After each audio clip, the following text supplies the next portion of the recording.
been sitting there and people have been getting the award, and all I want to do is photobomb them. I don't know what's wrong with me. Did anybody? Nobody thought to do that. All right. Well, thanks very much. You know, there's just nothing greater than hearing your colleagues say the kinds of things I just heard there.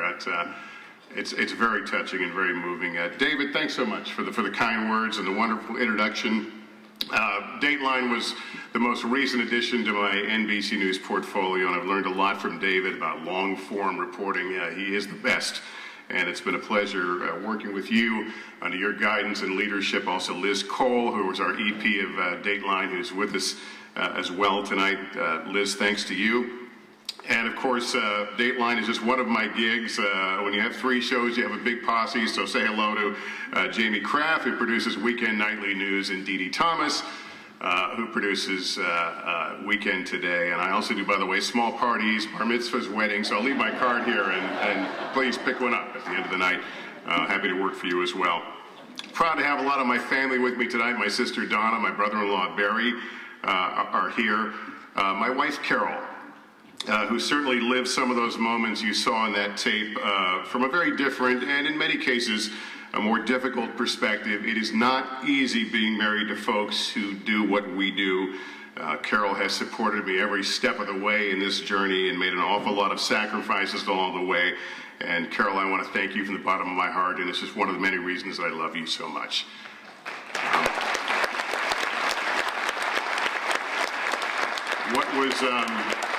What was weird about that, I'm not actually sure where you're seating. I think I was actually looking at another woman when I said that.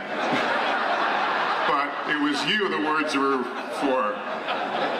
No, I won't call you. No, but I mean that from the bottom of my heart, Carol. I am, no, not the call part, the other part. That's me getting deeper and deeper in the hole. I am humbled. I am very humbled to accept this award. And as I look around the landscape of our business, I realize there are any number of my colleagues and peers who deserve this recognition as much, if not more, than I do. But I guess it's kind of like college admissions. If you get an acceptance letter from Harvard, despite a less than stellar SAT score, you don't ask the questions. You just take it and act like you belong. So that's what I'm going to do here tonight. And it's pretty tough because this is a pretty amazing roster of talent. It's a pretty incredible fraternity I'm surrounded by here this evening, and I am so honored. Watching that tape brought back a lot of great memories, and it also confirmed in my mind the advice I like to give to a lot of young people who come up to me and say, well, I want to be an anchor, I want to be the next Matt Lauer, the Brian Williams, or Lester Holt. And I'm flattered, but I always kind of bring them back to earth and explain, you know what? Being an anchor is pretty cool, it's prestigious, generally a bigger paycheck, you have a little more of an editorial voice, but when I think of the most exciting, the most memorable, the most rewarding times in my career, it wasn't sitting behind an anchor desk. It was being out there, it was covering the stories that mattered, to be where the news was being made. My mentor, the late legendary New York newsman Jerry Nachman, hired me for that radio job in San Francisco when I was 20. 18 months later, he took me to New York City and put me on Channel 2. He hired me, I'm pretty sure, for my passion, because it couldn't have been my experience. I was a college dropout. Up to that point, I had been a DJ at a country and western radio station called Crack Radio. No lie, K-R-A-K Radio. Can you imagine crack radio in 2014? Okay, that's, all right. Just a thought.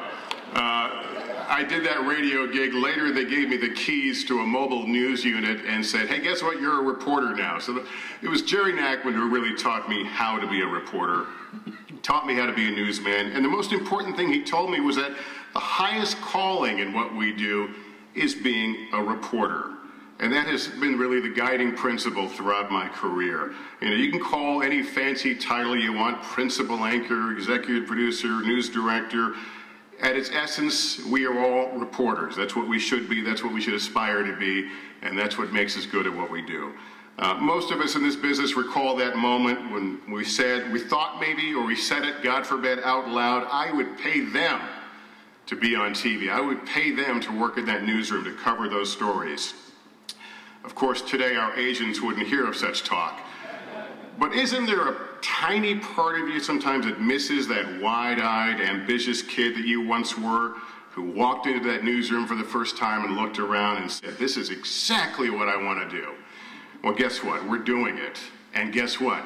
They're paying us. I just want to close out with a couple of words to the young people here tonight. I know there's some scholarship winners here. And I want you to know that when I was coming up, when Bill Plant was coming up, and Chris Wallace were coming up, we made a lot of mistakes, but we didn't have to live them on YouTube and have people sitting around their computers laughing at our mistakes. We didn't have to click on Twitter and see someone bashing us or snarking at us because we mispronounced the name of a town or some politician. It's a different world that you're coming up in, but I just want to say on behalf of all of us in the business that we recommit to your success, that you are important. It is a meaner environment, but you need to succeed, and one of the things that allowed me to succeed were people in that newsroom when I was 20, when I was 22 years old, who weren't mocking me or laughing at me, but they extended a helping hand.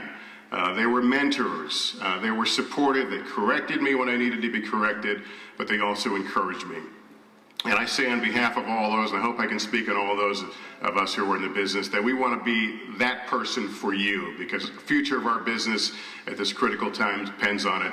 We support you, and we wish you nothing but success. I want to thank you for this wonderful honor tonight. It's been a pleasure to be here. Thank you for your attention, everybody.